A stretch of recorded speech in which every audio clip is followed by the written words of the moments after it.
Thanks for joining us on TVC News at 7. We begin in Abuja, where the House of Representatives has summoned the Minister of the Federal Capital Territory, Nyesom Wike, Director General of the Department of State Services, and the Commissioner of Police in the FCT over rising insecurity in the nation's capital. Lawmaker representing Bauchi State, Dabo Haruna, brought a motion of urgent public importance on the floor of the House to end the rising cases of one-chance operators in the nation's seat of power. He wants the FCT Minister, Director General of the DSS, and the Commissioner of Police in the FCT invited to explain their situation. In another motion, lawmakers are seeking an end to the alleged killing of youth in some parts of Anambra State. The lawmaker representing the area wants the recurrent killings in Nibo community of Oka South local government investigated. And away from that, the Supreme Court has adjourned judgment in a suit filed by 13 states against the federal government, challenging the constitutionality of the laws establishing the EFCC, ICPC, and another. Justice Owani Abaji says a date for judgment will be communicated to parties when it is ready. Celestine Area reports. The suit was originally filed by Kogi State. 15 other states were allowed by the court as co-plaintiffs in the suit after the filed application for joinder. At the resumed sitting, Anambra, Adamawa, and Ebonyi states withdrew from the case, making it 13 states as plaintiff, while Imo, Bauchi, Osun, Ogun, and Taraba State filed similar application challenging the establishment of the EFCC.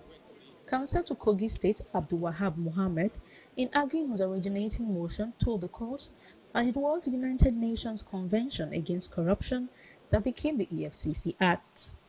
The convention was not ratified by the state houses of assembly.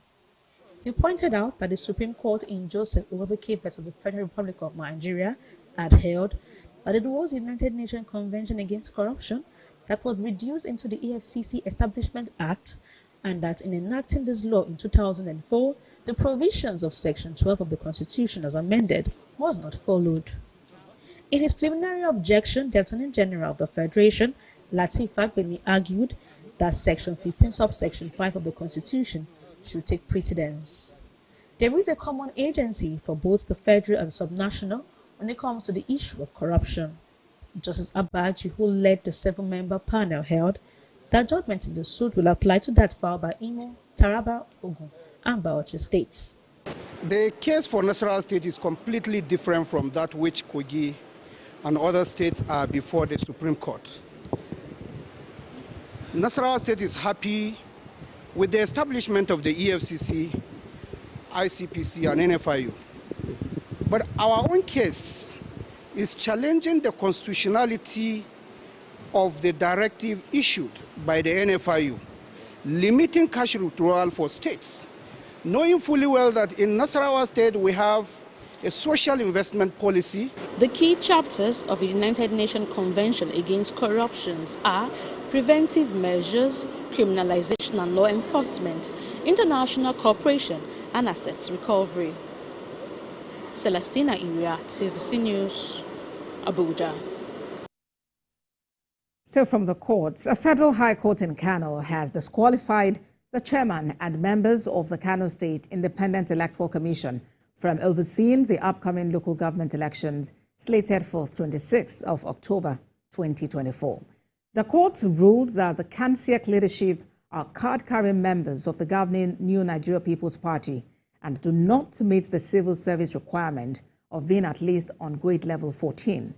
This decision, handed down just 4 days before the election, was delivered by Justice Simon Amobeda in response to a suit filed by Aminu Tiga, a member of the All Progressives Congress, against KANSEC and other state officials.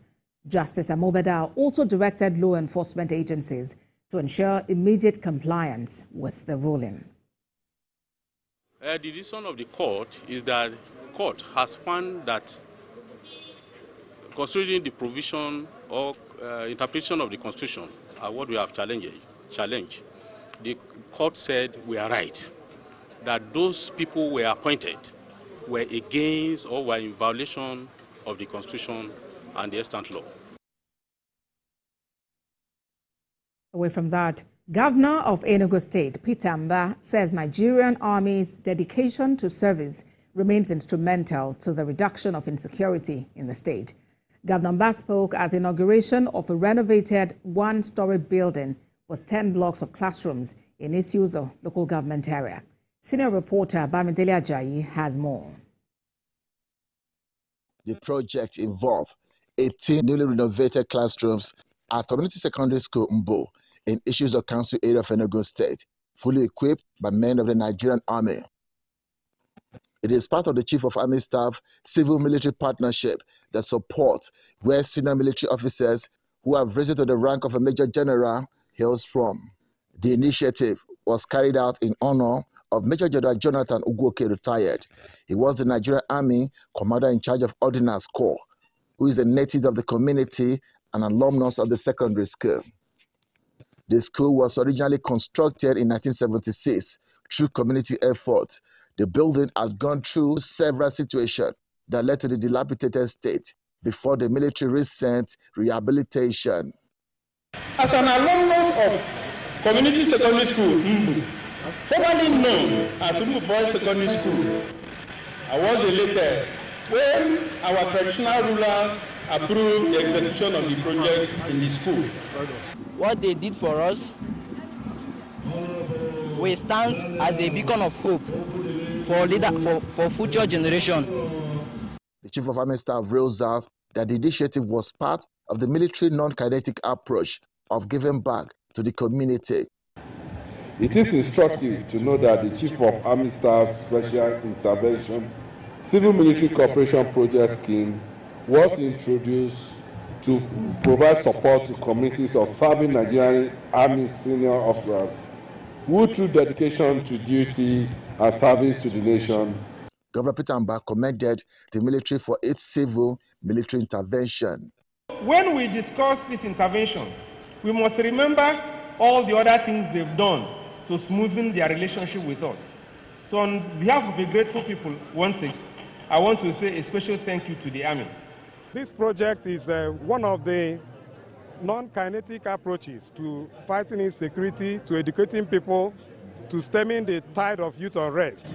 The event showcased the essence of the partnership between the military and the public, which gears towards delivery of quality service to better the lives of the people.